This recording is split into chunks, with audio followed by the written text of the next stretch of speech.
الحمد للہ رب العالمین والصلاة والسلام علی خاتم النبیین اما بعد فاعوذ باللہ من الشیطان الرجیم بسم اللہ الرحمن الرحیم. پڑھیے الصلاة والسلام علیک یا رسول اللہ وعلی آلک واصحابک یا حبیب اللہ. الصلاة والسلام علیک یا نبی اللہ وعلی آلک واصحابک یا نور اللہ. درود پاک پڑھنے کے بے شمار فضائل و برکات ہیں. بہت سارے واقعات، بہت ساری حدیثیں درود پاک کے فضائل میں ملتی ہیں. یہاں بہت سارے ایسے لوگ موجود ہوں گے جو کسی پریشانی میں ہوں گے، کسی مشکل میں ہوں گے، کسی بیماری میں ہوں گے، کوئی قرضے میں ہوگا، کوئی بے روزگار ہوگا، کسی پر کیا پرابلم، کسی کی کیا مسئلہ. سرکار دو عالم صلی اللہ تعالی علیہ وسلم فرماتے ہیں جس کا مضمون ہے کہ جو کوئی شخص مصیبتوں اور پریشانیوں میں ہو، مصیبتیں اور پریشانیاں اس پر ڈیرا ڈالے ہوئے ہوں، اسے چاہیے کہ مجھ پر کثرت سے درود پاک پڑھے کہ درود شریف مصیبتیں اور پریشانیوں کو لے جاتا ہے. شاعر کہتے ہیں نا، دکھوں نے تم کو جو گھیرا ہو تو درود پڑھو، دکھوں نے تم کو جو گھیرا ہو تو درود پڑھو، جو حاضری کی تمنا ہو تو درود پڑھو. اگر آپ مشکل میں ہیں، پریشانی میں ہیں، درود پاک کا ورد شروع کر دیں. اپنی آنکھوں سے آپ انشاءاللہ اپنی مصیبت کو حل ہوتے ہوئے دیکھیں گے. ایک بڑا پیارا واقعہ کتابوں میں علماء نے لکھا. درود پاک کی بڑی مشہور کتاب ہے آب کوثر، اس کتاب میں بھی یہ واقعہ موجود ہے کہ ایک دوست نے اپنے دوست سے قرضہ لیا. اس زمانے میں درہم و دینار چلتے تھے. 3000 دینار قرضہ لیا، مثال کے طور پہ 3 مہینے کے لیے، 4 مہینے کے لیے، کہ اتنے ٹائم میں پیسے واپس کر دوں گا. جب ٹائم پورا ہوا تو دوست نے کہا بھائی میرا قرضہ واپس کرو. تو وہ کہتا ہے میرے پاس تو پیسے نہیں ہیں، میرا کاروبار تباہ ہو گیا، میں پیسے نہیں دے سکتا. دوبارہ کہا پیسے دو. کچھ دنوں کے بعد کہا میرے پاس کچھ بھی نہیں ہے. کافی دن ٹرائی کرتا رہا، کوشش کرتا رہا، پیسے نہیں ملے. اب وہ جو دوست تھا وہ عدالت میں چلا گیا جج صاحب کے پاس. جا کر کہتا ہے جج صاحب اس بندے نے میرے پیسے دینے ہیں، پیسے دے نہیں رہا ہے. قاضی نے اس کو بلایا، بلا کر پوچھا پیسے دینے ہیں؟ ہاں دینے ہیں. اب تمہارے پاس 30 دن ہیں، قرضہ لوٹا دو. یہ بندہ گھر آیا پریشان، پیسے تو تھے نہیں، کاروبار ختم ہو چکا تھا. اب اس نے، علماء کہتے ہیں یہ حدیث سنی ہوگی جو میں نے ابھی حدیث بیان کی نا، کہ جو مصیبت میں ہو، پریشانیوں میں ہو، درود پاک پڑھے، درود پاک پریشانیاں دور کر دیتا ہے. اس بندے نے سوچا کام کاج پیسے تو ہیں نہیں، چلو میں درود پاک ہی پڑھنا شروع کر دیتا ہوں. صبح و شام درود پاک پڑھنے لگا، لگاتار درود پاک پڑھنے لگا. 27 دن ہو گئے درود پاک پڑھتے پڑھتے ہیں. 3 دن باقی رہ گئے. 28ویں رات آئی تو خواب دیکھا اس نے کہ خواب میں کوئی کہنے والا کہتا ہے کہ علی بن عیسیٰ وزیر کے پاس جاؤ، تمہارا قرضہ ادا ہو جائے گا. یہ بندہ صبح اٹھتا ہے، کہتا ہے پتہ نہیں کس نے کہا ہے، کس کی آواز تھی، کنفیوز. اگلا دن پھر درود پاک پڑھتے پڑھتے گزارا. اگلی رات قسمت جاگ اٹھی، نبی پاک خواب میں تشریف لے آئے. آقا نے فرمایا گھبراؤ نہیں، علی بن عیسیٰ وزیر کے پاس جاؤ، وہ تمہارا قرضہ ادا کر دے گا. صبح اٹھا، یہ 29واں دن تھا. بڑا خوش تھا، نبی پاک کا دیدار نصیب ہوا تھا. مگر پھر دل میں خیال آیا کہ میں اگر وزیر صاحب کے پاس جاؤں گا اور جا کر بتاؤں گا کہ حضرت مجھے نبی پاک نے خواب میں فرمایا میرا قرضہ ادا کریں، تو مجھ سے اگر اس نے کوئی ثبوت مانگ لیا، کوئی پروف مانگ لیا، تو میں کیسے کیا جواب دوں گا؟ اسی تذبذب میں، اسی سوچ و بچار میں اس کا یہ آخری دن بھی گزر گیا. رات سویا تو نبی پاک پھر خواب میں تشریف لایا.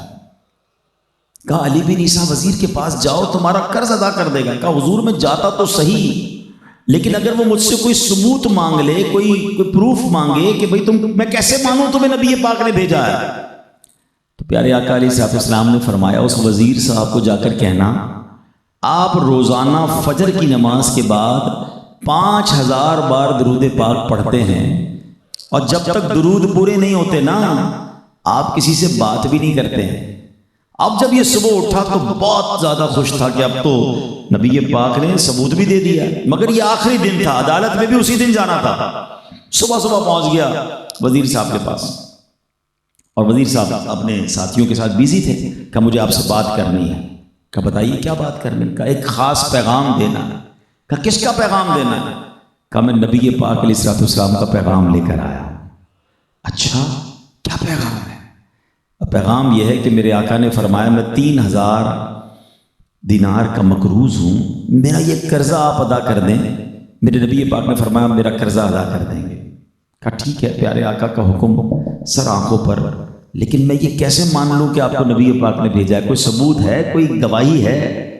کہتا ہے نبی پاک نے خالی ہاتھ نہیں بھیجا ہے، ثبوت بھی عطا فرمایا ہے۔ کہ فرمائیے ثبوت یہ ہے کہ آپ روزانہ فجر کی نماز کے بعد 5000 مرتبہ درود پاک پڑھتے ہیں۔ آپ اس سے پہلے کسی سے بات نہیں کرتے جب تک آپ کے 5000 بار درود پورے نہ ہو جائے۔ اب ذرا غور کیجئے کہ کوئی ایسا وزیر ہو، کوئی ایسا شخص ہو جو روزانہ 5000 بار درود پاک پڑھتا ہوگا، وہ کتنا بڑا عاشق رسول ہوگا۔ جب اس نے یہ سنا نا وہ تو جھوم گیا، کہتا ہے مرحبا یا رسول اللہ، میرے درود پاک قبول ہو گئے۔ وہ کمرے میں گیا اور واپس آ کر 3000 دینار لے کر نہیں آیا، وہ 9000 دینار لے کر آیا۔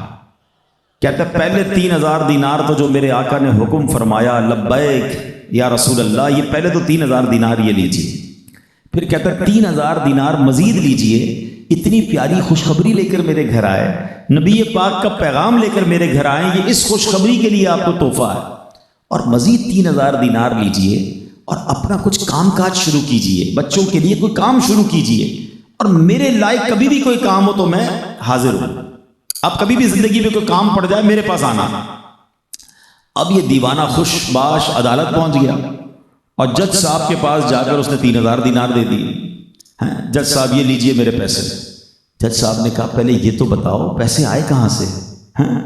تمہارے پاس تو پیسے ہی نہیں تھے، تم خود کہتے تھے کاروبار ختم ہو گیا، تباہ و برباد ہو گیا ہوں، اتنے تھوڑے ٹائم میں اتنی ساری رقم کیسے لے کر آئے؟ اب اس دیوانے نے بھری عدالت میں اپنا واقعہ سنایا، اور گویا یہ کہا کہ اتنا دیا سرکار نے مجھ کو، اتنی میری اوقات نہیں، یہ تو کرم ہے ان کا ورنہ مجھ میں تو ایسی بات نہیں۔ اب جب یہ پورا واقعہ اس نے عدالت میں سنایا نا، تو جج صاحب بھی کیسا عاشق رسول تھا، اس زمانے کے قاضی بھی کیسے ہوتے تھے۔ وہ قاضی اپنے کمرے میں گیا اور 3000 دینار لا کر کہتا ہے سارا ثواب علی بن عیسیٰ لے جائے، تمہارا قرضہ میں ادا کرتا ہوں۔ اچھا وہ دوست جس نے مقدمہ کیا تھا وہ بھی سارا واقعہ دیکھ رہا تھا، کہتا ہے جج صاحب رکیے تو صحیح، ذرا کاغذ قلم منگوائیے، میں بھی نبی پاک کا امتی ہوں، میں اپنے بھائی کا سارا قرضہ ہی معاف کر دیتا ہوں۔ اچھا کوئی دیوانہ تھا، وہ کہتا ہے جج صاحب ہوں تھوڑے پیسے واپس لے لو، ساڈا تو قرضہ ہی مک گیا، میرا تو قرضہ ہی اس نے معاف کر دیا، اب آپ نے جو 3000 دیے واپس لے لیں۔ جج صاحب بھی کیسے تھے، کہتے ہیں جناب جو نبی پاک کے نام پر پیسے نکالے ہیں اب وہ واپس نہیں لینے، یہ بھی تم اپنے ساتھ ہی لے جاؤ۔ اب اس پورے واقعے سے جو کیا ہوا کہ وہ بندہ جو 3000 دینار کا مقروض تھا، آج جیل ہونی تھی اسے، وہ 12000 دینار لے کر گھر کو خوشی خوشی جا رہا ہے۔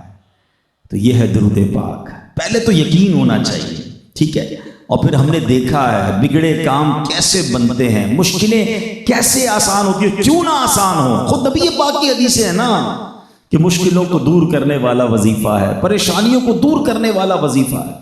تو پلیز ہمارے شہروں میں تو یہ موبائل اور سوشل میڈیا بہت زیادہ آ گیا ہے، مگر سنا یہ کہ گاؤں والے بھی اس میں کسی سے پیچھے نہیں ہیں، سارا دن رات بھر موبائل لے کے بیٹھے رہتے ہیں۔ تو اپنا فضول ٹائم ضائع نہ کریں، زبان ذکر و درود میں تر رکھیں۔ یہ اتنی آسان نیکی ہے کہ بیٹھے بیٹھے چلتے چلتے بندہ پڑھتا رہے اور نامہ اعمال میں نیکیوں کا انبار لگتا جاتا ہے۔ اب آپ بتائیں، آپ ماشاءاللہ یہاں کھیت بہت سارے ہیں، ایک ایک بیج لگائیں اور میں آپ کو کہوں ذرا درخت اگا کر بتائیں کتنا ٹائم لگتا ہے۔ ایک پورا درخت ناریل کا درخت لگائیں یا جناب کھجور کا لگائیں یا سیب کا لگائیں، جو بھی درخت یہاں لگتے ہوں گے علاقے میں، تو کتنا ٹائم لگتا ہے درخت بننے میں؟ محنت کرنی پڑتی، بیج بونا ہے، کھاد ڈالنی ہے، پانی دینا ہے، 2-3 سال بعد جا کر وہ پھل دیتا ہوگا۔ سبحان اللہ، ذرا مل کر کہیے سبحان اللہ، اب کہیے الحمدللہ۔ اب کہیے اللہ اکبر. 1 منٹ پورا نہیں لگا ہے مگر سبحان اللہ. اے میرے پیارے بھائیوں، آپ سب نے انشاءاللہ جنت میں 3 درخت لگا لیے ہیں. جنت درخت بھی کہاں لگے؟ جنت کے اندر. سبحان اللہ. اللہ کے حبیب علیہ الصلوۃ والسلام فرماتے جس کا مضمون ہے جو ایک بار سبحان اللہ کہے اس کے لیے جنت میں درخت لگا دیا جاتا ہے. الحمدللہ کہے جنت میں درخت، اللہ اکبر کہے جنت میں درخت. اتنا آسان. اور ہم ہیں کہ جناب فضول باتیں کیے جا رہے ہیں. تو پہلا آج کا سبق، پہلا آج کا مدری پھول یہ لے لیں کہ اپنے جیب میں تسبیح رکھیں اور صبح و شام درود پاک، کلمہ پاک، تسبیح پڑھتے رہا کریں. اچھا، ایک سوال کرنا چاہوں گا، اتنی بڑی تعداد میں اسلامی بھائی ہیں، کون کون چاہتا ہے کہ مرتے وقت میری زبان پر کلمہ پاک ہو؟ واہ بھائی، ہر بندہ چاہتا ہے، ہر مسلمان. جس سے پوچھو نا ساری دنیا میں کیوں چاہتا ہے پتہ ہے؟ حدیث پاک کا مضمون ہے کہ جس کا آخری کلمہ لا الہ الا اللہ ہوگا وہ جنت میں جائے گا. تو ہر مسلمان چاہتا ہے کہ کلمے والی موت نصیب ہو. ٹھیک ہے، ماشاءاللہ اتنے سارے سب نے ہاتھ اٹھایا. اب میں دوسرا سوال کروں گا، ہاتھ نہیں اٹھانا، اب جواب اپنے آپ کو خود دے دینا. آج پورے دن میں کتنی بار کلمہ پڑھا؟ اچھا، پورے ہفتے میں کتنی بار کلمہ پاک پڑھا؟ یہ پورا مہینہ جو گزرا ہے اس میں کتنی بار کلمہ پاک پڑھا؟ اب کمال کی بات نہیں ہے، ہر بندہ چاہتا ہے کہ مرتے وقت کلمہ نصیب ہو جائے. زندگی میں کلمہ پڑھنے کے لیے کوئی تیار نہیں ہے. کیا کر رہے ہیں ہم؟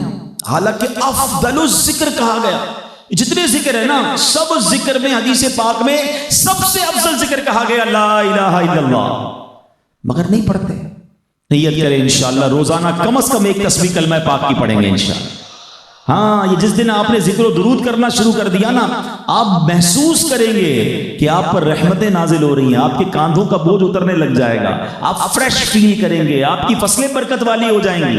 اللہ رسول کے ذکر کی بڑی برکتیں ہیں. تو انشاءاللہ اب ہم انشاءاللہ اپنی زبان کو ذکر و درود سے تر رکھیں گے انشاءاللہ. ذکر و درود ہر گھڑی ورد زبان رہے، ذکر و درود ہر گھڑی ورد زبان رہے، ورد زبان رہے. میری فضول گوئی کی عادت نکال دو، میری فضول گوئی کی عادت نکال دو. تو انشاءاللہ فضول باتوں سے بچ کر سوشل میڈیا پہ فضول وقت ضائع کرنے کی بجائے ذکر و درود کرتے رہیں گے انشاءاللہ. محبت کے ساتھ درود پاک پڑھ لیں. صلو علی الحبیب صلی اللہ تعالی علی محمد صلی اللہ علیہ وسلم. ایک بہت ہی خوبصورت آپ کو واقعہ سناتا ہوں، اور یہ واقعہ مدینہ پاک کا واقعہ ہے. سرکار دو عالم صلی اللہ تعالی علیہ وسلم نے ایک شخص کے بارے میں نبی پاک علیہ السلام نے فرمایا، اور کیا خوب فرمایا. سنیں گے تو ایمان تازہ ہو جائے گا. سرکار دو عالم علیہ السلام کا ویسے تو ہر فرمان ہی با کمال ہے، مگر یہاں نبی پاک کا فرمان شاید آپ میں سے بہت سارے لوگ پہلی بار سنیں گے. ایک ایسا شخص، ایک ایسے صحابی کہ جن کا انتقال ہوا، ان کا جنازہ تیار کیا گیا.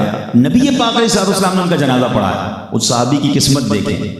مگر پیارے آقا علیہ السلام کو معلوم ہوا کہ یہ شخص جہاں پیدا ہوئے تھے نا صحابی رسول، وہیں ان کا انتقال، اسی شہر میں ان کا انتقال ہو گیا. تو نبی پاک نے فرمایا کہ کاش اس کا انتقال اس کی جائے پیدائش کے علاوہ کسی اور شہر میں ہوتا.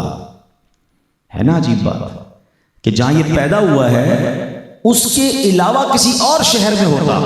صحابہ کرام سارے حیران ہو گئے، عرض کرتے یا رسول اللہ صلی اللہ تعالی علیہ وسلم، اس میں کیا راز ہے کہ بندہ جہاں پیدا ہو وہاں نہیں بلکہ کسی اور جگہ پر اس کا انتقال ہو؟ تو پیارے آقا علیہ السلام نے فرمایا کہ جب آدمی اپنی جائے پیدائش کے علاوہ دوسرے شہر میں انتقال کرتا ہے تو اس کے پیدا ہونے کی جگہ سے لے کر اس کے مرنے تک ساری زمین کی پیمائش کر کے اتنی زمین اسے جنت میں عطا کر دی جاتی ہے. کیسی کمال کی بات ہے کہ بندہ پیدا کہیں ہوا، انتقال کہیں ہوا، اس کے درمیان جتنی جگہ ہے نا وہ ساری جگہ کی پیمائش کی جاتی ہے اور اتنی جگہ اسے جنت میں عطا کر دی جاتی ہے. اللہ اکبر. اے میری پیاری اسلامی بھائیوں، اب ذرا غور کیجئے، ہم پیدا وہاں ہوتے ہیں جہاں اللہ چاہتا ہے، ٹھیک ہے، روح بھی اسی جگہ نکلتی ہے جہاں رب کی مرضی ہے، لیکن چونکہ بندہ مومن ہے، اس کے دل میں ایمان کا نور ہے، اس کے گلے میں غلامی رسول صلی اللہ علیہ وسلم کا پٹا ہے، لہٰذا اس کا غیر اختیاری کام جو اس کے ہاتھ میں نہیں ہے یہ بھی اللہ کے ہاں مقبول ہے، اس پر بھی اجر عطا کیا جاتا ہے، سبحان اللہ۔ اور جو بے ایمان ہے، غیر مسلم ہے، اس کے ارادے اور اختیار سے بھی کوئی اچھے کام وہ کر لے تو وہ بھی اللہ کی بارگاہ میں مقبول نہیں، اس کا بھی اسے اجر نہیں ملے گا، مگر ایمان دل میں ہے، جو کام ہمارے ہاتھ میں نہیں اگر وہ بھی ہم سے ہو جائے تو بھی رب عز و جل اس کا اجر عطا فرماتا ہے۔ کیا خوبصورت بات، سبحان اللہ۔ سیدی اعلیٰ حضرت لکھتے ہیں مومن ان کا کیا ہوا اللہ اس کا ہو گیا، مومن ان کا کیا ہوا اللہ اس کا ہو گیا، کافر ان سے کیا پھرا اللہ ہی سے پھر گیا، وہ کہ اس در کا ہوا خلق خدا اس کی ہوئی، وہ کہ اس در سے پھرا اللہ اس سے پھر گیا۔ تو یاد رکھیے نبی پاک کا دامن تھامنا یہ بڑی برکتیں لاتا ہے، اللہ ہمیں مرتے دم تک نبی پاک کی غلامی عطا فرمائے، اسلام پر ثابت قدمی عطا فرمائے، اور ایمان سلامت لے کر اللہ کرے مدینہ منورہ میں ہمیں موت نصیب ہو جائے۔ اچھا اب یہاں ایک اور عجیب بات ہے، یہ صحابی رسول جن کا انتقال ہوا تھا یہ تو مدینے میں ہوا تھا، پیدا کہاں ہوئے تھے؟ مدینے میں ہوئے تھے، انتقال کہاں ہوا؟ مدینے میں ہوا، اور مدینے میں مرنا تو بڑی کمال کی شہادت ہے۔ ہاں پیارے آقا علیہ السلام فرماتے ہیں جس کا مضمون ہے تم میں سے جس سے ہو سکے وہ مدینے میں مرے کہ جو مدینے میں مرے گا میں اس کی شفاعت کروں گا۔ اللہ اکبر، اب ذرا غور کریں، سبحان اللہ۔ آؤ اللہ سے دعا کرتے ہیں اللہ ہمیں مدینے کے سوا کہیں اور موت نہ دینا، سبحان اللہ۔ لیکن اب اس صحابی کے بارے میں نبی پاک نے کیوں فرمایا کہ مدینے کے علاوہ کہیں اور موت ہوتی، یعنی جہاں پیدا ہوا موت نہ ہوتی؟ تو ایسا نہیں ہے، بلکہ علماء کرام فرماتے اس حدیث کا مطلب یہ ہے کہ کاش ان کی ولادت کسی اور شہر میں ہوتی اور ان کا انتقال مدینے میں ہوتا، کیونکہ موت تو مدینے کی اچھی ہے نا، جنت البقیع، سبحان اللہ، ایسا قبرستان ہے جہاں 10,000 صحابہ کرام مدفون ہیں، تو کسی اور شہر میں پیدا ہوتے، مدینے میں انتقال ہوتا تو جتنی درمیان کی زمین ہے وہ پیمائش کر کے وہ ساری جنت میں انہیں عطا کر دی جاتی، سبحان اللہ۔ مشہور مفسر قرآن مفتی احمد یار خان نعیمی رحمۃ اللہ تعالی علیہ فرماتے ہیں اس حدیث پاک سے ثابت ہوا کہ سفر کی موت وطن کی موت سے افضل ہے، اور ایک دوسری حدیث پاک میں ہے سبحان اللہ، یعنی سفر کی موت شہادت ہے، سبحان اللہ۔ تو یہ بات ہمیں سمجھنی ہے۔ اب ذرا تھوڑا سا ہم جائزہ لیتے ہیں، اولیاء کرام کے چاہنے والے یہاں موجود ہیں، ملتان شریف میں کتنے اولیاء کرام کے مزار ہیں، کبھی ایک جائزہ لیجئے، کبھی مزار پہ جایا کریں نا تو ایک چیز آپ چیک کریں، آپ کو اکثر مزارات پر ایک چیز واضح طور پر ملے گی کہ ہم جس مزار پر جاتے ہیں، جہاں مزار ہوتا ہے نا وہ صاحب مزار اس شہر میں پیدا نہیں ہوئے ہوتے۔ بہاؤالدین زکریا ملتانی جو ہیں کیا ملتان میں پیدا ہوئے؟ داتا گنج بخش کیا لاہور کے ہیں؟ بابا فرید کیا پاک پتن میں پیدا ہوئے؟ غور کیجئے۔ عبداللہ شاہ غازی کراچی میں، مدینے میں پیدا ہوئے، وصال کہاں ہوا؟ کراچی میں۔ خود غوث پاک شیخ عبد القادر جیلانی بغداد میں پیدا نہیں ہوئے، جیلان میں پیدا ہوئے۔ اب آپ غور کرتے جائیں کہ کہاں کہاں بڑے بڑے بزرگوں کے مزار ہیں جو کہاں سے آئے۔ خواجہ غریب نواز ہندوستان میں پیدا نہیں ہوئے اور وہ اجمیر پہنچ گئے، یہ کہاں سے چلتے تھے؟ کوئی افغانستان میں پیدا ہوا، کوئی ایران فارس میں پیدا ہوا، کوئی جناب مدینے میں پیدا ہوا، کوئی مصر میں، کہاں سے چلے اور ان کا مزار کہاں بن گیا؟ اب ذرا سوچیں کہ جو فارس سے چل کر اجمیر میں انتقال کر رہا ہے، جو جناب افغانستان سے چل کر بریلی میں انتقال کر رہا ہے، جہاں سے لوگ جا رہے ہیں، اب غور کریں کہ اتنی بڑی جگہ جو ہے وہ ساری جگہ انشاءاللہ ان کے لیے جنت میں انہیں عطا کر دی جائے گی۔ اچھا یہ سفر کیوں ہوئے تھے یہ بھی غور کرنا ہے، ٹھیک ہے نا؟ یہ سفر کیوں ہوئے تھے؟ خواجہ غریب نواز کیوں آئے تھے؟ کسی بزنس ٹرپ پہ اجمیر آئے تھے، بلکہ اجمیر سے پہلے تو لاہور آئے تھے، ہمارے داتا صاحب کے قدموں میں آئے تھے نا، 40 دن انہوں نے لاہور میں چلا کیا۔ جتنے مزارات ہیں یہ اللہ کے دین کے پھیلانے آئے تھے، انہوں نے گھر چھوڑا، انہوں نے وطن چھوڑا، واپس نہیں جا سکے اور کسی اور جگہ پر ان کا وصال ہو گیا۔ یہ سارے مزارات پکار کر ایک بات سمجھا رہے ہیں کہ اللہ کی راہ میں سفر کرنا، دین پھیلانے کے لیے سفر کرنا، یہ بزرگوں کا طریقہ۔ بلکہ اس سے اور اوپر چلتے ہیں نا، صحابہ کرام علیہ رضوان کی سیرت کو سمجھیے ذرا۔ آپ کو پتہ ہے صحابہ کرام علیہ رضوان کتنے صحابہ تھے؟ نبی پاک نے جب حجۃ الوداع آخری خطبہ دیا نا حج کا، تو 1,24,000 صحابہ وہاں موجود تھے عرفات کے میدان میں. اور آپ کو پتہ ہے جنت البقیع میں کتنے صحابہ ہیں؟ ابھی تھوڑی دیر پہلے میں نے بتایا، کم و بیش 10,000 صحابہ کرام. تو باقی 1,14,000 کہاں گئے؟ یقیناً مکے میں کچھ ہزار صحابہ ہوں گے جنت المعلا میں، باقی کہاں ہیں؟ آپ کو پتا ہے پاکستان میں کبھی پتہ چلتا ہے فلاں علاقے میں صحابی کا مزار ہے، دنیا بھر میں صحابہ کے مزار، مصر میں، عراق میں، آپ جائیں تو صحیح جارڈن میں، دنیا بھر میں. بلکہ بھائی بتا رہے تھے کہ چائنا میں وہ گئے، بتایا کہ وہاں گوانزو ایک شہر ہے جہاں سیدنا سعد بن ابی وقاص رضی اللہ عنہ کا مزار شریف مشہور ہے. آپ کبھی سوچے تو صحیح مدینے سے چائنا دور کتنا ہے؟ اگر جہاز بھی چلے نا کنٹینیو نان اسٹاپ تو بھی کم از کم 11-12 گھنٹے کی فلائٹ ہوگی. پتہ نہیں کیسے پہنچے ہوں گے اس زمانے میں چائنا، مگر کیوں گئے تھے؟ اللہ کے دین کو پھیلانے کے لیے. آج ہے پاکستان میں رہنے والوں جو ہم مسلمان ہیں نا، تو یہ صحابہ اور اولیاء کی مہربانی ہے نا کہ یہ چلے یہاں تک، سفر کیا، واپس نہیں گئے. تو یہ حدیث پکار کر کہہ رہی ہے کہ بندہ اگر سفر میں مرتا ہے، اپنے وطن سے دور اس کا وصال ہوتا ہے، تو اس کو کتنا اجر ملتا ہے. مگر آج ہم میں سے ٹریول کیا کرتے ہیں؟ بہت سارے لوگ سفر کرتے ہیں، کبھی جائیں بس اسٹیشن پر، ٹرین اسٹیشن پر، ٹکٹیں نہیں ملتی، اتنے لوگ جا رہے ہوتے، جہاز بھرے ہوئے ہیں. مگر آپ دیکھیں کہ لاکھوں کروڑوں لوگ سفر کر رہے ہیں، مگر وہ سفر کس لیے کر رہے ہیں؟ کوئی کاروبار کے لیے کر رہا ہے، کوئی دوستوں سے ملنے، فیملی کے پاس سفر کر رہا ہے، کوئی گھومنے پھرنے سفر کر رہا ہے. اس پوری ٹرین کے اندر، پوری بس کے اندر، پورے جہاز میں ایسے کتنے ہیں جو دین کے لیے سفر کر رہے ہیں، جو راہ خدا میں سفر کر رہے ہیں. آج میرا موضوع یہ ہے میرے پیارے اسلامی بھائی، ہم اتنے سارے اسلامی بھائی موجود ہیں، اس میں مجھے بہت سارے نمازی بھی نظر آ رہے ہیں، ماشاءاللہ چہروں پہ داڑیاں بھی ہیں، مگر ہمارا ذہن کیا بن گیا ہے کہ بھائی میں نماز پڑھتا ہوں نا، روزے رکھتا ہوں، اپنی فیملی کو ٹائم دیتا ہوں، اپنے کاروبار کو ٹائم دیتا ہوں، اور اپنے تمام حقوق کو پورے کرتا ہوں. ٹھیک ہے، زندگی تو اچھی گزر رہی ہے، مگر ان سے پوچھیں کہ کیا آپ راہ خدا میں سفر بھی کرتے ہیں؟ اپنے گاؤں، اپنے شہر سے باہر جا کر کسی کو اللہ رسول کی بات پہنچاتے ہیں، دین کا پیغام دیتے ہیں، نیکی کی دعوت دیتے ہیں؟ ایسا بالکل بہت کم ہوتا جا رہا ہے. اچھا، آپ لوگوں نے کیا سمجھ لیا ہے کہ یہ نیکی کی دعوت دینے کا کام تو دعوت اسلامی والوں کا ہے، یہ جاتے ہیں نا قافلے میں دعوت اسلامی والے، یہ چلے جائیں گے بس ٹھیک ہے. تو کیا یہ ذمہ داری صرف دعوت اسلامی والوں کی ہے؟ کیا یہ ذمہ داری صرف چند اسلامی بھائیوں کی ہے؟ نہیں میرے پیارے اسلامی بھائیوں، ہمیں بھی اللہ رسول کے پیغام کو، دین کے پیغام کو، نیکی کی دعوت کو دنیا بھر میں پہنچانے کے لیے سفر کرنا چاہیے. اور اس کے فضائل کتنے ہیں، کبھی آپ سوچیں تو ایمان تازہ ہو جاتا ہے. بخاری اور مسلم کی روایت سنیے، رسول ذیشان مکی مدنی سلطان صلی اللہ تعالی علیہ وسلم نے فرمایا، اللہ پاک کی راہ میں صبح یا شام کرنا دنیا اور جو کچھ دنیا میں ہے اس سب سے بہتر ہے.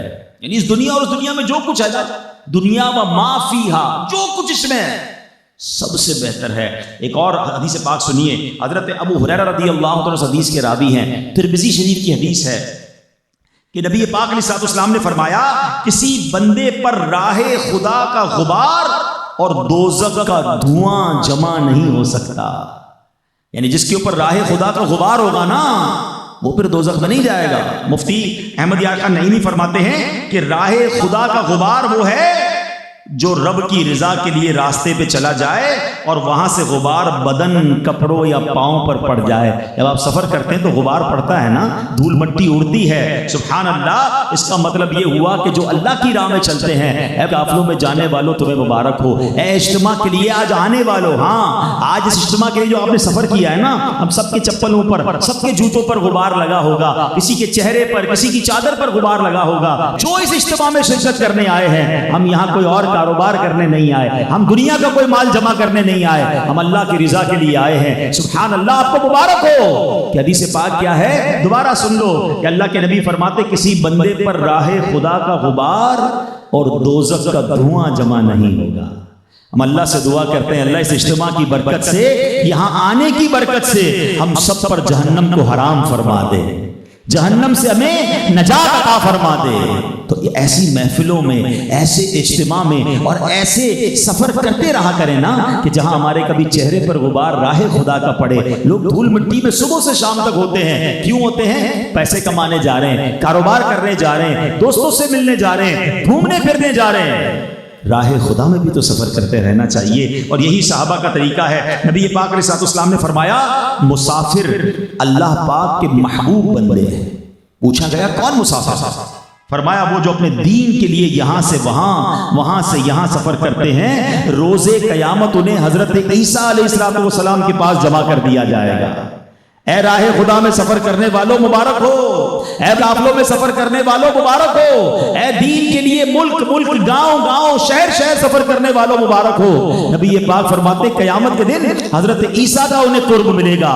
کیوں کہ حضرت عیسیٰ علیہ السلام نے اپنا گھر بھی نہیں بنایا تھا، وہ سفر میں ہی رہا کرتے تھے، وہ دین کی راہ میں سفر کیا کرتے تھے۔ تو سبحان اللہ، جو لوگ یہ کام کرتے ہیں قیامت کے دن حضرت عیسیٰ علیہ السلام کا انہیں قرب ملے گا۔ اے میرے پیارے اسلامی بھائیوں، شہاب الدین سہروردی بڑی عظیم ہستی ہے۔ پتہ ہے کتنی بڑی ہستی ہے کہ آپ کے بارے میں آتا ہے کہ آپ سلسلہ سہروردیہ کے پیشوا ہیں۔ جتنے سہروردی ہیں نا، یہ سلسلہ سہروردیہ کے جو ہیڈ ہیں یہ حضرت شیخ شہاب الدین سہروردی رحمۃ اللہ تعالی علیہ، اور ان کی بزرگی کا عالم یہ تھا کہ غوث پاک رحمۃ اللہ تعالی علیہ نے آپ کے سینے پر ہاتھ رکھا، فرماتے ہیں اس کی برکت سے میرا سینہ علم لدنی سے بھر گیا۔ غوث پاک نے جب ہاتھ رکھا نا شیخ شہاب الدین سہروردی رحمۃ اللہ علیہ کے سینے پر، آپ کہتے ہیں میرا سینہ علم لدنی سے بھر گیا۔ علم لدنی کیا ہوتا ہے؟ یہ اللہ کی طرف سے خاص علم خاص لوگوں کو ملتا ہے۔ اب شیخ شہاب الدین سہروردی کیا فرماتے ہیں، سنیے گا، اب غور سے سنیے گا۔ تہجد پڑھنے، روزے رکھنے اور نفل نمازیں پڑھنے سے جو دل پر اثر ہوتا ہے نا، راہ خدا میں سفر کرنے سے بھی دل پر ویسا ہی اثر ہوتا ہے۔ ہاں، نفل تہجد بہت اچھی بات ہے، اللہ مجھے اور آپ کو نصیب فرمائے۔ کیا فائدہ ہوتا ہے؟ دل نرم ہوتا ہے، خوف خدا ملتا ہے، اللہ کا قرب ملتا ہے، یاد الہی ملتی ہے، رقت قلبی ملتی ہے، دعاؤں کی قبولیت ملتی ہے۔ سبحان اللہ، راہ خدا میں سفر کریں تو بھی یہ نصیب ہو جاتا ہے۔ اللہ کرے ہم نفلی عبادتیں بھی کریں اور راہ خدا میں سفر کرنے کا ذہن بھی بنائیں۔ کوئی تو کوٹا ہونا چاہیے نا، ایک ہی گاؤں میں پیدا ہوئے، ایک ہی علاقے میں بڑے ہوئے اور جناب وہیں دنیا سے چلے جائیں۔ ارے زندگی کے کچھ دن تو ایسے ہوں جو میرے فقط راہ خدا میں ہوں، میں اللہ کی بارگاہ میں کہہ سکوں۔ کبھی سوچئے قیامت کا دن ہوگا نا، ہم سب کو اپنا اپنا نامہ اعمال پڑھ کر سنانا ہوگا، ٹھیک ہے نا؟ اللہ پاک ایسا کرم کر دے کہ نامہ اعمال سیدھے ہاتھ میں عطا کیا جائے اور بغیر حساب کے جنت میں داخل کر دیا جائے۔ لیکن جو ہم نے کتابوں میں پڑھا ہے کہ لوگ اپنے نامہ اعمال کو پڑھ کر سنائیں۔ اب کوئی پڑھ کر سنا رہا ہوگا، اللہ نہ کرے کہ کتنے گناہ ہیں، کتنی نمازیں قضا ہوئیں، کتنی خطائیں ہیں، کتنی بے شرمیاں ہیں، کتنی بے حیائیاں ہیں، چھپ چھپ کر گناہ کیے ہیں، کیسے سنائیں گے اللہ کی بارگاہ میں؟ انبیاء بھی ہوں گے، صحابہ بھی ہوں گے، اولیاء بھی ہوں گے، سارے ہم سے محبت کرنے والے، ساری مخلوق ہوگی، کیسے اپنے عیب سنائیں گے؟ اب سوچیں اس دن قیامت کے دن کوئی اپنا نامہ اعمال پڑھتے پڑھتے اللہ کی بارگاہ میں کہے مولا یہاں سے لے کر یہاں تک کوئی کام نہیں کیا، فقط تیرے دین کی خدمت کے لیے سفر کرتا رہا، میں 12 ماہ کے سفر میں تھا، میں تو یہ پورا مہینہ میرے مولا راہ خدا میں تھا، اے اللہ یہ 12 دن میں اپنے گھر میں نہیں تھا، میں تو دین کی خدمت کے لیے سفر کرتا رہا، اے اللہ یہ والے 3 دن بلکہ ہر مہینے 3 دن، اے اللہ میں فقط سارے کام چھوڑ کر تیرے دین کی سربلندی کے لیے سفر کرتا، گاؤں گاؤں جاتا، شہر شہر جاتا، لوگوں کو نماز کی دعوت دیتا، نیکی کی دعوت دیتا، اے اللہ خود بھی تیرے گھر میں رہتا تھا۔ اللہ اکبر، جو مسجد میں رہتا ہے، قافلوں کی ایک اور کمال کی بات تو یہ ہے کہ بندہ رہتا کہاں ہے؟ اللہ کے گھر میں رہتا ہے اور کہیں نہیں رہتا، اور جو رب کے گھر میں رہتا ہے، بتاؤ تو صحیح آپ کے گھر میں کوئی مہمان آ جائے، آپ گاؤں والے تو ویسے ہی بڑے مہمان نواز مشہور ہیں، تو کتنا اس کا خیال رکھتے ہیں، اس کو خوش کر کے بھیجتے ہیں، تو جو بار بار اللہ کے گھر میں جا کر رہے گا، سوچو تو صحیح اللہ اس کو کتنا خوش کر کے لوٹائے گا، اس کی کیسی جھولیاں بھر دی جائیں گی۔ اور سبحان اللہ، اللہ کے گھر میں قیام کرنے والے، اللہ کے گھر کو مسکن بنانے والے، مسجدوں کو آباد کرنے والے، یہ اللہ کو کتنے پسند ہیں، ذرا سنتے جائیے، اس کو بھی سنتے جائیے اور مسجدوں سے پیار کیجئے۔ سبحان اللہ، اللہ کے حبیب علیہ الصلوۃ والسلام کا آپ کو فرمان سناتا ہوں کہ مسجدوں کی کیا، مسجد کے اندر جو ہے جو بندے رہتے ہیں ان کو کس قدر برکتیں ملتی ہیں۔ اے میرے پیارے اسلامی بھائیوں، حدیث پاک میں ہے جس طرح کوئی شخص کھو جائے، اس کے گھر والے تلاش کرتے پھریں اور اس کا کہیں پتہ نہ چلے، پھر کافی عرصے بعد وہ کھویا ہوا شخص گھر واپس آ جائے تو جتنی خوشی ان گھر والوں کو ہوتی ہے، اللہ پاک اس بندے سے اتنا خوش ہوتا ہے جو مسجد کو ذکر و نماز کے لیے اپنا گھر بنا لیتا ہے۔ اللہ اتنا راضی ہوتا ہے اس سے. بندہ کھو جائے اور بڑے عرصے بعد گھر آئے تو کیسا ماں لپٹ کر سینے لگاتی ہے, کھویا ہوا واپس آ گیا. مسجد کو اپنا ٹھکانہ بنا لیں, ذکر و نماز کے لیے اپنا گھر بنا لیں. اب آپ غور کریں, اتنے سارے میرے بھائی یہاں بیٹھے ہیں, کتنی بار مسجد جاتے ہیں؟ یہ ایک الگ مسئلہ ہے. ہاں مسجد نہیں جاتے, ہمارا تعلق مسجد سے بہت کم ہو گیا ہے. علماء کہتے ہیں کہ جس کا ایمان کی مضبوطی چیک کرنا ہو, یہ دیکھو کہ وہ مسجد سے اس کا تعلق کیسا ہے. مومن کی مثال پتہ کیا دی گئی؟ مومن مسجد کے اندر ایسے ہوتا ہے جیسے مچھلی پانی کے اندر ہوتی ہے. مچھلی پانی میں کیسے ہوتی ہے؟ پرسکون. اچھا مچھلی کو پانی سے نکالو تو کیا حال ہوتا ہے؟ بے چین, بے قرار, مرنے جیسی ہو جاتی ہے. ایسا ہی ہے نا. ایک حدیث پاک ہے جس کا مضمون ہے, طویل حدیث ہے, اس کا ایک جز سناتا ہوں کہ قیامت کے دن جس دن اللہ کے عرش کے سوا کوئی سایہ نہیں ہوگا نا, اس دن جن خوش نصیبوں کو اللہ کے عرش کا سایہ نصیب ہوگا ان میں سے ایک خوش نصیب پتہ ہے کون ہے؟ اللہ کے نبی فرماتے ہیں صلی اللہ علیہ وسلم, وہ بندہ جو مسجد سے باہر نکلے مگر اس کا دل مسجد میں لگا رہے, پھر مسجد میں جانے کو جی چاہے, جو ایسے مسجد سے اٹیچ ہے نا, فرمایا اسے اللہ قیامت کے دن اپنے عرش کا سایہ نصیب فرمائے. مگر سچ بتاؤ ہمارا تعلق کیا ہے مسجد سے؟ کیا واقعی ایسا ہے کہ مسجد سے باہر ہیں اور مسجد میں جانے کو جی چاہ رہا ہے؟ ہمارا معاملہ الٹا ہے. بڑی تعداد وہ ہے جو مسجد میں جاتے ہی مسجد سے نکلنے کی سوچ رہی ہوتی ہے. یعنی یہ مثال دی گئی نا کہ مومن مسجد کے اندر ایسا ہے جیسے مچھلی پانی کے اندر ہے.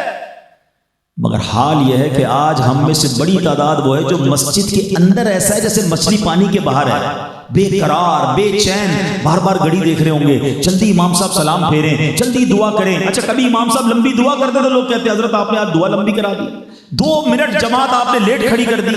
امام صاحب بھی انسان ہے, ہو جاتا ہے, لیٹ ہو گئے, نہیں پکڑ لیں گے امام صاحب کو. 2 منٹ آپ نے نماز لیٹ کی, اور یہی بندہ باہر چائے کے ہوٹل پر 1 گھنٹہ بیٹھا ہوگا, اس کو کوئی پرواہ نہیں ہے. 2 منٹ مسجد میں زیادہ کیوں گزر گئے, اس کی ٹینشن ہے. اپنے آپ سے پوچھیں میں اتنا بے چین کیوں ہوتا ہوں اللہ کے گھر میں؟ ارے اللہ کا گھر ہے, بیٹھا کرو. میں آپ کو صحیح بتاتا ہوں, مشکل میں ہونا اللہ کے گھر جایا کرو, دوستی کر لو اللہ سے. ہاں نماز کے بعد بھی بیٹھ جایا کرو, کوئی کونا پکڑ لیا کرو, اللہ سے باتیں کیا کرو. لوگ چلے جائیں نا نماز پڑھ کے, جلدی نہ کیا کرو, بیٹھ جاؤ. آج دنیا میں کوئی وڈیرا, کوئی چودھری, کوئی جناب منسٹر, کوئی بہت بڑا زمیندار آپ کو اپنے ڈیرے پر بلائے اور بلا کر کہے بیٹھو بھائی, آپ آ کے دوستوں کو بتاتے فلاں نے بلایا تھا. ارے میں تو سمجھا 5 منٹ ملیں گے چودھری صاحب سے, 1 گھنٹہ بٹھایا اور جناب 1 گھنٹہ میں بیٹھا رہا ان کے پاس. اچھا بڑا بڑا فخر محسوس کرتے ہیں. اللہ کے گھر میں جاتے ہی بھاگنے کی جلدی ہے. بیٹھا کرو, خالق کا گھر ہے, مالک کا گھر ہے. ارے میرے اور آپ کے گھر پر کوئی آ جائے نا اور آنسو بہائے کہ پریشان ہوں, بندہ کہتا ہے گھر آ گیا یار, اب تو اس کی مدد کرنی پڑے گی. آپ سوچیں گاؤں والوں کا, علاقے والوں کا, انٹیریئر کے لوگوں کا یہ دستور ہے. میں آج تک ایک واقعہ بھولتا نہیں ہوں کہ ایک بلوچ سردار کعبے کے سامنے گیا, کعبے کے دروازے کے سامنے کھڑا ہو کے کیا کہتا ہے, اے اللہ ہم بلوچ ہیں اور ہم سرداروں کا, بلوچی قبیلے کا ایک قانون ہے, ایک دستور ہے, ایک رواج ہے. اے اللہ ہمارے دروازے پر کوئی دشمن بھی آ جائے نا, ہم اس کو معاف کر دیتے ہیں. اے اللہ میں بھی تیرے دروازے پر آ گیا ہوں اور تیرا دشمن نہیں ہوں, تیرا بندہ ہوں, گناہگار ضرور ہوں مگر آ گیا ہوں تیرے گھر کے دروازے پر, تیرے کعبے کے دروازے پر کھڑا ہوں, مولا مجھے معاف کر دے. کیا کمال کی بات کی اس نے. کاش یہ بات ہمیں سمجھ آ جائے اور ہم اللہ کے گھر جا کے بیٹھ جایا کریں, مسجدوں کو آباد کریں. پریشان ہو کر کبھی اس کے پاس جاتا ہوں, کبھی اس کے پاس جاتا ہوں, کبھی اس کے پاس فائل لے کر, کبھی اس کے دھکے کھا رہا ہوں, صاحب میرا مسئلہ حل کر دو. ارے جس نے ساری دنیا کے مسئلے حل کرنے ہیں, جو احکم الحاکمین ہے, شفا اس نے دینی, روزی اس نے دینی, اولاد اس نے دینی, عزت اس نے دینی ہے, شہرت اس نے دینی ہے, مشکلیں اس نے آسان کرنی ہے. دھکے کسی اور کے کھا رہا ہوں. کیوں نہیں جاتے اللہ کی بارگاہ میں, کیوں نہیں سر جھکاتے اس کے پاس, کیوں نہیں پڑھتے نمازیں؟ کبھی کر کے تو دیکھو, کبھی جاؤ اس کے گھر میں اور بیٹھ جاؤ اور اٹھنا نہیں. اے اللہ جانا نہیں ہے, میں تیرے دربار میں آیا ہوں, خالی نہیں جاؤں گا. میرے گھر کوئی پریشان آئے میں اسے خالی نہیں بھیجتا. تو خالق و مالک ہے. اور پتہ ہے اللہ سے بات کرنا کتنا آسان ہے, کبھی سوچا آپ نے؟ میں آپ کو کہوں وزیر اعظم سے بات کیجئے, صدر سے بات کیجئے، وزیر اعلیٰ سے بات کیجئے، علاقے کے جناب MNA سے بات کیجئے، منسٹر سے بات کیجئے. آپ کہیں گے میں کہاں سے بات کروں، رابطہ ہی نہیں ہوتا، ٹائم بڑا مشکل ہے، بڑے مصروف ہوتے ہیں، مجھے کون جواب دے گا. ایسا ہی ہے نا. جو ساری کائنات کا مالک ہے اس سے پتہ ہے بات کرنا کتنا آسان ہے. پتہ جب میں اور آپ دعا کرتے کس سے بات کر رہے ہو؟ اللہ سے، بغیر کسی سیکرٹری کے.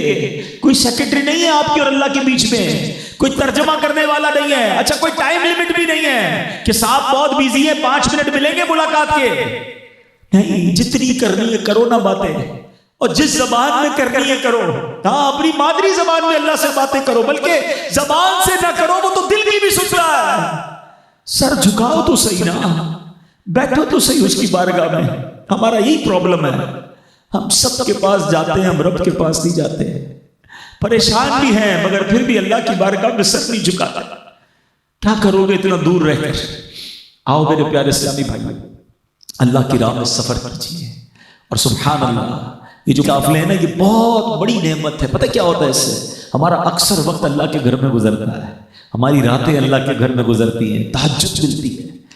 بندے سویا ہوا ہو اٹھے، وضو کرے اور مسجد کے کونے میں نماز تہجد پڑھے اور پھر دعا کرے. آئے ہائے کیسا کنیکشن ہے. پتہ ہے آپ کو یہ خاص قبولیت کا وقت ہوتا ہے. علماء کہتے ہیں جو رات کا آخری پہر جو ہوتا ہے نا یہ خاص قبولیت کا وقت ہوتا ہے، ڈائریکٹ کنیکشن ہوتا ہے.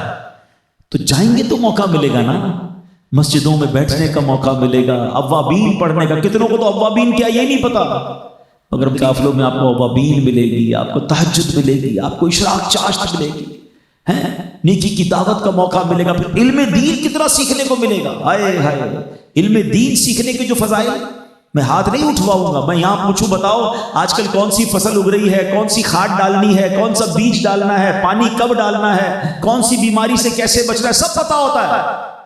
اور میں پوچھوں ذرا قرآن تلفظ سے پڑھ کے سنا دیں، چلے سورہ فاتحہ ہی پوری تلفظ سے سنا دیں تو بہت بڑی تعداد کو شاید قرآن پڑھنا نہیں آتا ہوتا.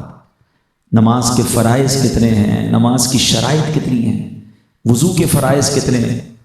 کبھی ہم نے سوچا کہ ہم کتنا علم دین، بیسک علم دین سے دور ہے، ضروری علم دین سے دور ہے.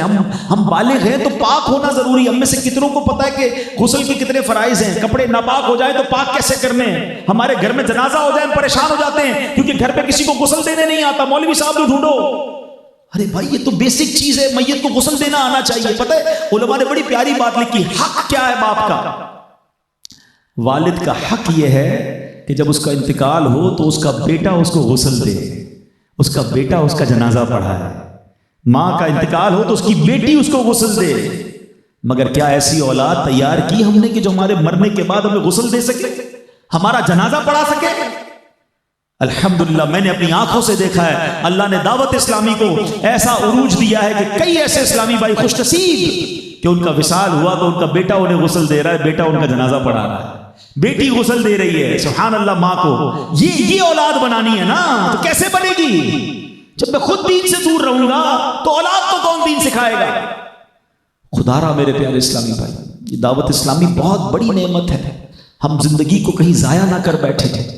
علم دین سیکھنے کا موقع ہے قافلے میں، نیکی کی دعوت کا موقع ہے قافلے میں، راہ خدا میں سفر کرنے کا موقع ہے قافلے میں. اب سوچے تو صحیح کتنی نیکیاں قدم قدم پر یہ غبار لگیں گے. اچھا پھر خرچ بھی تو ہوگا نا، اللہ کی راہ میں جب آپ سفر کریں گے تو خرچ کریں گے. خرچ کون سا ہوگا؟ یہ بھی اللہ کی راہ میں ہوگا، یہ خرچ بھی اللہ کی راہ میں ہو رہا ہے، اس کی نیکیاں الگ مل رہی ہیں. خدا را یہ آپ سوچیے اگر یہ قافلے دعوت اسلامی والے نہ نکالتے نا تو ہم پتہ کیا کرتے ہیں؟ ہم کیسے جاتے ہیں؟ ہم فضیلتیں پڑھتے، اکیلے سفر کیسے کرتے ہیں؟ کدھر جانا ہے، کدھر ٹھہرنا ہے، کس مسجد میں جانا ہے، نیکی کی دعوت ہمیں کچھ بھی نہیں کرنا ہے، سامان اٹھانا ہے اور دعوت اسلامی کے مرکز پہنچ جانا ہے کہ میں آ گیا ہوں، مجھے قافلے میں لے جائیں. باقی ساری ذمہ داری دعوت اسلامی والوں کی. کون سی مسجد میں جانا ہے، کون سا درس ہوگا، آپ کا جدول کیا ہوگا، آپ نے کیا کرنا ہے، وہ سب ان کی ذمہ داری ہے. ہمیں صرف وقت دینا ہے، ہم نے صرف نیت کرنی ہے. اور میرے پیارے اسلامی بھائیوں یقین کریں ایسی دعائیں قبول ہوتی ہیں. ہاں روایتوں میں آتا ہے مسافر کی دعا قبول ہوتی ہے، اور وہ مسافر جو راہ خدا میں ہو اس کا تو پھر وارے نہیں آ رہے نا. ایسے کئی واقعات ہیں. ایک اسلام میں کہتے ہیں کہ جناب ان کے خاندان میں کوئی فیملی میں کوئی تھے جن کی آنکھیں چلی گئی، ڈاکٹر نے کہا آنکھیں واپس نہیں آئیں گی، سارے علاج کرا لیے. کسی نے کہا کہ ڈاکٹر نے تو منع کیا نا، ویسا کرو اللہ کی راہ میں سفر کر کے دعا کر کے دیکھ لو. قافلے میں گئے، وہ خوب دعائیں کی، واپس آئے تو جس بیمار کو بغیر آنکھوں والا چھوڑ کے گئے تھے دروازہ کھول رہا ہے، اس کی آنکھیں چمک رہی ہیں، اللہ نے آنکھوں کی بینائی۔ ایسے کئی واقعات ہیں، کئی مریضوں کو شفا ملی۔ مسافر کی دعا قبول ہوتی ہے تو بچپن سے سن رہے ہیں نا، بلکہ لوگ مسافر سے دعا بھی کرواتے ہیں، لیکن جو مسافر راہ خدا کا مسافر ہے، آپ سوچیں اگر آپ پریشان ہیں، مصیبت میں ہیں، میں آپ کو مشورہ دیتا ہوں کہ آپ راہ خدا کا سفر اختیار کریں اور وہاں جا کر دعائیں کریں، انشاءاللہ دعائیں قبول ہوں گی۔ قبلہ شیخ طریقت امیر اہل سنت سے ایک بڑا پیارا سوال، آپ سے یہ سوال ہوا کہ آپ جو ہے وہ قافلے کو اتنا اہمیت کیوں دیتے ہیں، آپ بار بار قافلہ کیوں کرتے ہیں؟ بڑوں کی بڑی بات ہوتی ہے نا، اتنی بڑی شخصیت ہے، اللہ کے ولی ہیں، کیا کمال کا جملہ فرمایا۔ آپ فرماتے ہیں کہ پانی ایک جگہ کھڑا ہوتا ہے نا تو وہ گندا ہو جاتا ہے، اس میں بدبو ہو جاتی ہے، اور اگر پانی چلتا رہتا ہے تو پاک صاف رہتا ہے۔ اب ذرا غور کیجئے، ہم بھی جب ایک جگہ پڑے رہتے ہیں، گھر سے دکان، دکان سے گھر، ایک جگہ جانا واپس گھر آنا، اللہ اکبر، بہت ساری باطنی بیماریاں جنم لے لیتی ہیں، مگر جب ہم سفر کرتے ہیں تو توبہ کی توفیق ملتی ہے، بندہ آخرت کے بارے میں سوچتا ہے، اپنے گناہ یاد آتے ہیں، جب قافلے میں ہوتا ہے تو اس کو اپنی خطائیں یاد آتی ہیں، سب مل کے دعا کرتے ہیں، کوئی روتا ہے، اس کو دیکھ کر ہماری آنکھوں سے آنسو بہہ نکلتے ہیں، ایک ہی روٹین میں لائف گزر رہی ہوتی ہے تو کئی گناہوں کی عادت پڑ جاتی ہے، پتہ بھی نہیں چلتا، مگر جب انسان سفر کرتا ہے تو کہتے ہیں نا حرکت میں برکت ہے، جب وہ حرکت کرتا ہے تو اس کو پھر احساس ہوتا ہے کہ یہ میں کیا کر رہا ہوں، اپنی زندگی کو کیوں ضائع کر رہا ہوں۔ تو اے میرے پیارے اسلامی بھائیوں، الحمدللہ، اللہ سلامت رکھے دعوت اسلامی والوں کو، ہر موقع پر ہماری رہنمائی کا سامان کرتے ہیں، تو تمام اسلامی بھائی نیت کریں کہ انشاءاللہ